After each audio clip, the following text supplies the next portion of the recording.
नमस्कार दोस्तों, startup shorter में आपका स्वागत है। आज के वीडियो में आपको बताने वाला हूं कि क्रोम ऑपरेटिंग सिस्टम और विंडोज़ ऑपरेटिंग सिस्टम में से कौन सा अच्छा है, हमें कौन सा यूज़ करना चाहिए, ये सब कुछ अच्छे से डिस्कस करेंगे। तो उम्मीद है ये वीडियो आपको अच्छा लगेगा।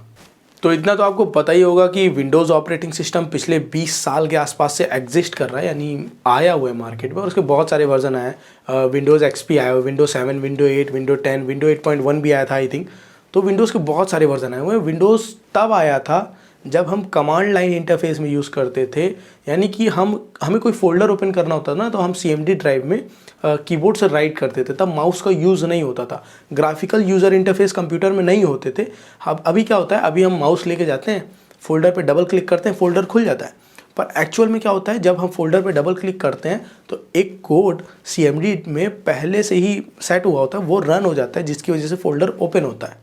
ठीक है, तो अगर हमें CMD ड्राइव का यूज़ करके फोल्डर ओपन करना पड़े तो शायद हमें से बहुत कम लोग होंगे जो फोल्डर ओपन करेंगे, यानी विंडोज़ यूज़ भी करें, कंप्यूटर ही यूज़ करेंगे, छोड़ देंगे कंप्यूटर। कहेंगे यार कौन इतना लंबा लंबा कोड याद करे, ये हाइफन देना, उसके बाद ये देना वो देना, भूल जाता है इंसान। हर कोई कंप्यूटर के लाइन में नहीं है, लोग कंप्यूटर कोडिंग नहीं जानते हैं, तो उस केस में वो नहीं यूज़ कर पाएंगे। तो विंडोज़ बनाया इसीलिए गया था कि वो कमांड लाइन इंटरफेस से लोगों को ग्राफिकल यूज़र इंटरफेस दे सके, जिससे कि जिसे कोड नहीं भी पता है कि फ़ोल्डर कैसे ओपन करना है, वीडियो कैसे प्ले करना है, वो बस डबल क्लिक करे और खोल दे, वो कंप्यूटर वो यूज़ कर सकता है, उसके लिए बना था। पर विंडोज़ के साथ प्रॉब्लम क्या है ना कि ये बहुत हैवी ऑपरेटिंग सिस्टम है।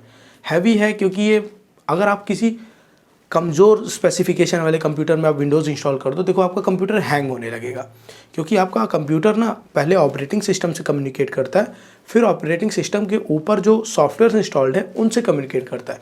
अगर हम VLC मीडिया प्लेयर चला रहे हैं तो पहले VLC ऑपरेटिंग सिस्टम पर रन हो रहा है और ऑपरेटिंग सिस्टम हमारा हार्डवेयर पर रन हो रहा है। इस केस में ना एक full fleshed hard operating system हमारा Windows operating system, full fleshed यानी कंप्लीट ऑपरेटिंग सिस्टम। इसका आप ISO देखोगे तो 3 से 4 GB के आसपास का होता है।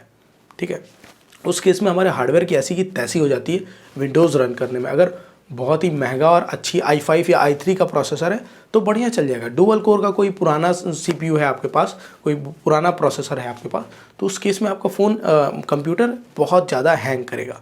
ठीक है, तो आप चाहो तो अपने कंप्यूटर की स्पेसिफिकेशन बढ़वा भी सकते हो, मदरबोर्ड चेंज भी करवा सकते हो, पर उसमें लग जाएंगे पैसे। पर क्या हो अगर आपका बजट कम हो, तो क्रोम ऑपरेटिंग सिस्टम उसी लिए बनाया गया है, कम बजट वालों के लिए। ऐसा समझो कि ये क्रोम ऑपरेटिंग सिस्टम जो है ना, ये एक फ्यूचरिस्टिक ऑपरेटिंग सिस्टम है, यानी भविष्य का ऑपरेटिंग सिस्टम गूगल ऐसा मान के चल रहा है। एटलीस्ट गूगल का सोचना था कि आज से 5 साल 10 साल बाद हर किसी के पास इंटरनेट होगा, लोग इंटरनेट से बहुत अच्छी स्पीड से कनेक्टेड होंगे, जहाँ पे ये 1 GB 2 GB मैटर नहीं करता। मतलब 1 GB 2 GB यानी ये जो हमारा डेटा प्लान होता है कि 1 GB डेली का, ये सब मैटर नहीं करता। गूगल का सोचना था ऐसा इंटरनेट प्लान जहाँ पे ये सब मैटर नहीं करेगा, हम सब कनेक्टेड होंगे। तब क्या होगा, अभी क्या है कि अभी हमें कोई सॉफ्टवेयर रन करना है तो हमें एक बहुत ही अच्छी मान लीजिए प्रीमियर प्रो रन करना है, वीडियो एडिटिंग का सॉफ्टवेयर जिससे मैं इस वीडियो को एडिट करने वाला हूँ।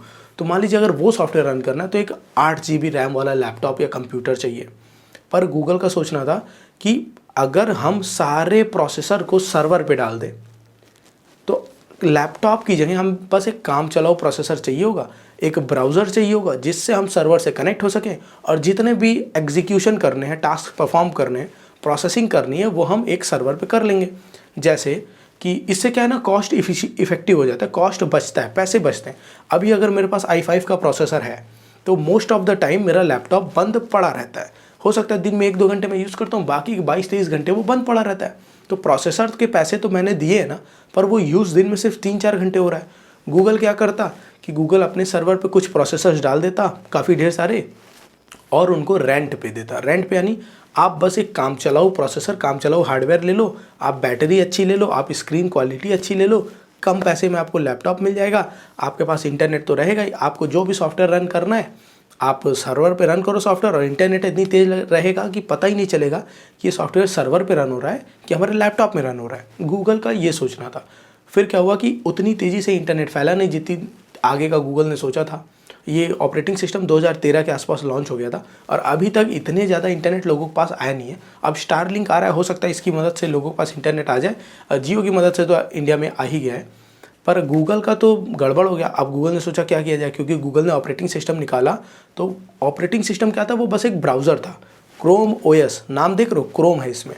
गूगल ने क्या किया कि क्रोम ब्राउज़र को ही उठाया, क्योंकि उसका तो पहले से ही सोचना था भैया लोगों को ब्राउज़र ही चाहिए अब ब्राउज़र में उसने क्या किया कि एक कर्नल डाल दिया, एक बूट लोडर डाल दिया, यानी कि ब्राउज़र को ही एक ऑपरेटिंग सिस्टम बना दिया, एक बहुत ही हल्का ऑपरेटिंग सिस्टम जिसके ऊपर ब्राउज़र फ्लोट कर रहा है, यानी कि एक तरीके से ब्राउज़र बेस्ड ऑपरेटिंग सिस्टम है, पूरा का पूरा ब्राउज़र बेस्ड ऑपरेटिंग सिस्टम है।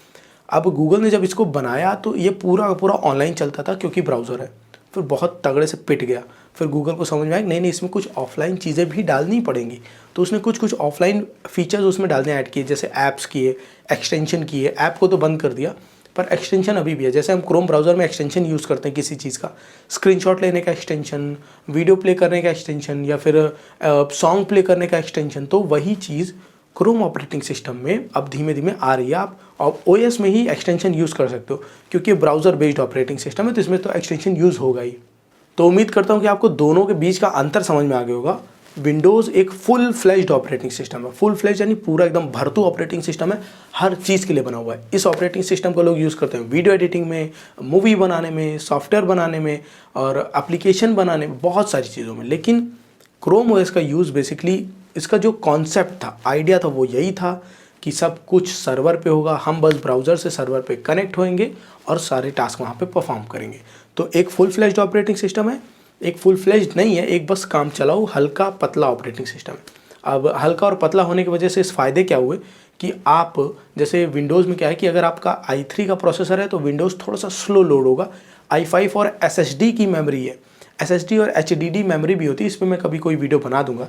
तो SSD जो होता है वो फास्ट होता है, तो अगर आपके पास SSD की मेमोरी और i5 या i7 का प्रोसेसर है तो आपका Windows operating system with in 5 to 7 second या 10 सेकेंड बूट हो जाता है, ऑन हो जाता है। i3 का प्रोसेसर और HDD हार्ड ड्राइव मेमोरी है तो शायद 25 से 30 सेकंड ले लेगा विंडोज़ आपका ऑन होने में।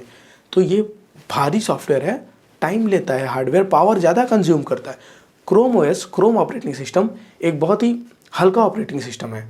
अगर आपकी हार्डवेयर पावर कम है तो उस केस में भी आप क्रोम ऑपरेटिंग सिस्टम इंस्टॉल कर लो और आपका कंप्यूटर बहुत तेज़ी से बूटअप होगा, जल्दी ऑन होगा, सारे फीचर जल्दी यूज़ होंगे। जैसे आपके पास पुराना कंप्यूटर है उसमें आप क्रोम ब्राउज़र इंस्टॉल किए हुए, नया टैब खोलते हो, बड़ा टाइम लेता है, बड़ा हैंग करता है। पर क्रोम ओएस पूरा का पूरा ब्राउज़र बेस्ड ऑपरेटिंग सिस्टम ही है, इसमें नया टैब खोलना ऐसे ईजी से हो जाता है। अगर आपको जानना है कि क्रोम ओएस कैसे इंस्टॉल करें तो मैंने एक वीडियो बना रखा है, मैं आपको आई बटन पे दे दूंगा कि क्रोमियम ओएस कैसे इंस्टॉल करें। क्रोमियम ओएस, क्रोम ओएस लगभग 95% सेम है। अगर आपको इन दोनों के बीच का अंतर भी जानना है तो उसका भी वीडियो मैं आपको आई बटन पे दे दूंगा, मैंने उस पर भी बना रखा है, आप देख लो क्रोम ओएस और क्रोमियम ओएस में क्या अंतर होता है, क्रोमियम ओएस कैसे इंस्टॉल करते हैं। मैंने उस वीडियो के टाइटल में क्रोम ओएस लिखा है पर एक्चुअल में है वो क्रोमियम ओएस। लोगों को क्रोम ओएस ही सर्च करना होता है, क्रोमियम ओएस लोगों को पता ही नहीं है, पर है दोनों सेम चीज़। तो आप उस वीडियो, तो अब बात करते हैं कि किसे क्रोम बुक लेना चाहिए और किसे नहीं लेना चाहिए। देखो आपको पहले समझना पड़ेगा कि आपको किस लिए लेना है लैपटॉप या फिर कंप्यूटर, किस लिए लेना है।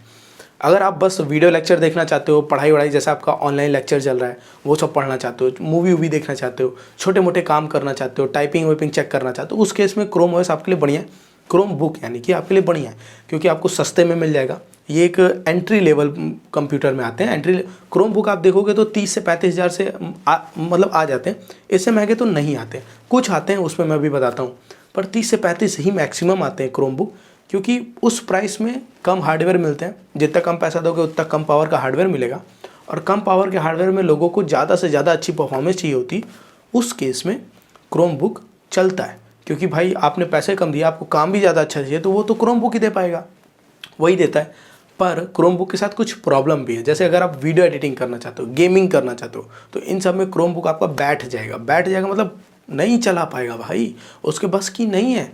प्रोसेसिंग पावर कम है तो नहीं कर पाएगा वो, क्योंकि जाहिर है प्रोसेसिंग पावर कम है। आपको क्रोम बुक में बैटरी अच्छी मिल सकती है क्योंकि जब प्रोसेसर ज़्यादा रन नहीं होगा तो बैटरी तो बचेगी। स्क्रीन क्वालिटी अच्छी दिख सकती है क्योंकि जब प्रोसेसर में पैसे ज़्यादा नहीं लगेंगे तो स्क्रीन क्वालिटी में लगेंगे। भाई उनको भी पता है कि आप प्रोसेसर अच्छा नहीं ले रहे हो तो आप बस वीडियो ही देखोगे बैठ के, चाहे वीडियो लेक्चर देखो या ब्राउजिंग करो, तो वो आपको स्क्रीन क्वालिटी अच्छी देंगे। तो अगर आपकी वो रिक्वायरमेंट है तो आप ले सकते हो।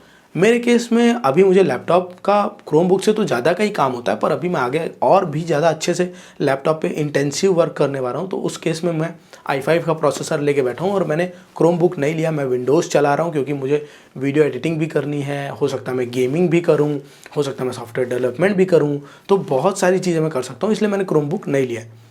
ऐसा नहीं है कि क्रोम बुक महंगे नहीं आते हैं, 35,000 से ज़्यादा के नहीं आते हैं बिल्कुल आते हैं, पर अगर आपको सेम प्राइस में घोड़ा मिल रहा है तो आप खच्चर क्यों लोगे, ठीक है। और ऐसा भी नहीं है कि आपके क्रोम ऑपरेटिंग सिस्टम में, क्रोम बुक में बहुत सारे ऐप्स अवेलेबल हों, क्योंकि नया ऑपरेटिंग सिस्टम आया है तो इस पर भी ज़्यादा डेवलपर आए नहीं है, ज़्यादा ऐप्स, ज़्यादा एक्सटेंशन अवेलेबल नहीं है। क्योंकि आप विंडोज़ का आपने ऑपरेटिंग सिस्टम डाल दिया, उसके बाद आप उसके अंदर कोई ना कोई सॉफ्टवेयर तो इंस्टॉल करोगे ना। वीडियो एडिट करना है तो प्रीमियर प्रो तो इंस्टॉल करोगे, कुछ करना है, गेमिंग करनी है, पबजी तो इंस्टॉल करोगे, तो वो अलग से ऐप होते हैं।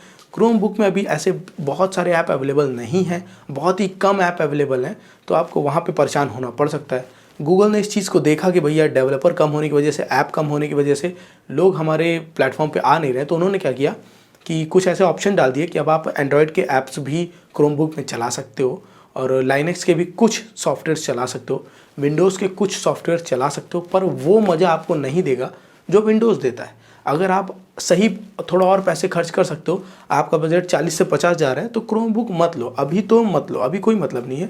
25-30 हज़ार आपका बजट है तो आप क्रोम बुक ले लो, तब आपको अच्छी परफॉर्मेंस मिलेगी। अब सॉफ्टवेयर ऐसे ना यार कि उन्होंने बोल दिया कि सपोर्ट करते हैं, पर सारे सॉफ्टवेयर सपोर्ट नहीं करते हैं, और करते भी हैं तो वो फीचर आपको वो मज़ा नहीं दे पाते हैं जो आपको विंडोज़ में मिलता है। अब भाई ऐसा समझो कि आप हार्डवेयर की कमी को सॉफ्टवेयर से कैसे छुपा लोगे, कैसे छुपा लोगे। अगर मेरी एक आंख फूटी हुई हो, मैं कितना भी अच्छा चश्मा पहन लूँ, 1 लाख रुपए का चश्मा पहन लूँ, मैं वो नहीं देख सकता ना जो मैं 2 आंखों से देख पाऊंगा। तो वही अंतर है, आप हार्डवेयर की कमी को सॉफ्टवेयर की कमी से नहीं छुपा सकते हो। तो अभी क्रोम बुक में कुछ कमियां हैं। हाँ, अगर आपका प्रोसेसिंग बहुत अच्छा है और आपको मतलब बस नॉर्मल काम के लिए चाहिए, या फिर आप बस ट्राई करना चाहते हो क्रोम बुक कैसा है, क्रोम ऑपरेटिंग सिस्टम कैसा है, तो मैं अपने एक्सपीरियंस से बता दूं, बहुत फास्ट है। विंडोज़ के कंपैरिजन में तो बहुत ज़्यादा फास्ट है। अगर इस पर बहुत सारे एप्लीकेशन आ जाए, जितने सॉफ्टवेयर विंडोज़ में हैं, तो मेरे हिसाब से तो क्रोम बुक बेस्ट हो जाएगा, और अच्छे प्रोसेसर के साथ आ जाए तो विंडोज़ का तो पूरा मार्केट ही खा जाएगा। तो उम्मीद है मैंने आपको बता दिया कि किन लोगों को क्रोम बुक लेना चाहिए, किन लोगों को नहीं लेना चाहिए। अगर कुछ मैं सही से नहीं समझा पाया हूँ तो आप कमेंट कर दो, मैं आपको कमेंट में अच्छे से समझाऊंगा।